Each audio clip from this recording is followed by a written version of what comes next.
Now, at the end of chapter 7, it's been a while since we were here, but end of chapter 7, the officers had come back to the Sanhedrin, or the elders that were gathered there, and they said, well, where is he? Why didn't you arrest him? And they said, never, no man's talks like this man does. Never a man spake like this man. And they got angry with them, and then said they said some pretty nasty stuff. It says, have any of the rulers, any of us believed in him?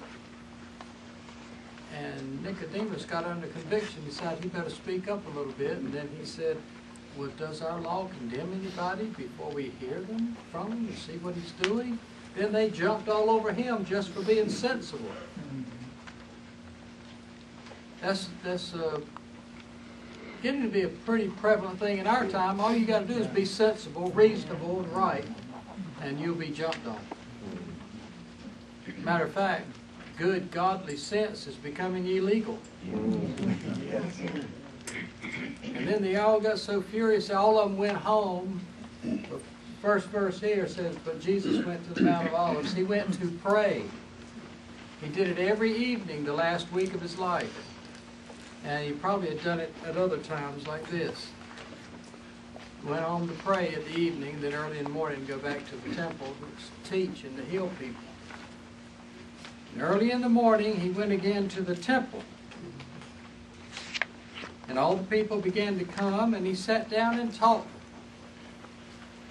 Then the scribes and Pharisees led a woman to him who had been caught in adultery, and when they stood her in the midst, you know it's awfully hard to commit adultery without a second person.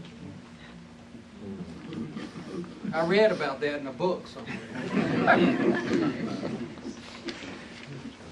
Why didn't they bring the other person? The law of God said stone them both. Yes. I wonder if they set her up. But anyway, they just brought her. They said to him, testing him, Teacher, this woman was caught in the very act of adultery. In the law, Moses commanded us that such women are to be stoned.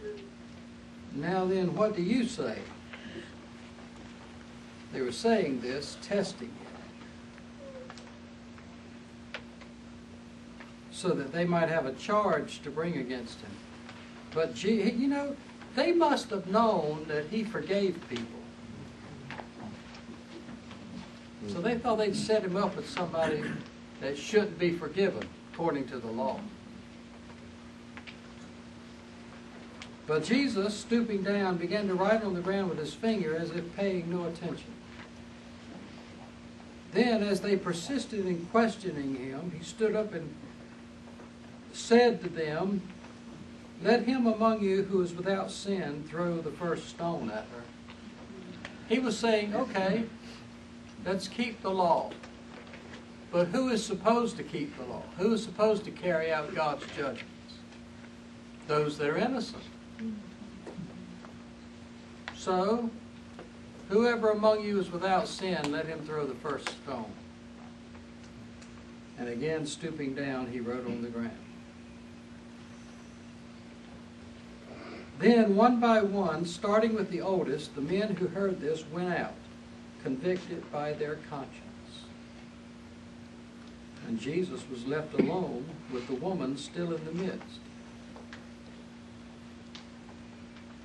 And when Jesus stood up and saw no one except the woman, he said to her, where are those accusers of yours? Did no one condemn you? She said, no one, sir. Then Jesus said, I don't condemn you either. Go and don't sin anymore.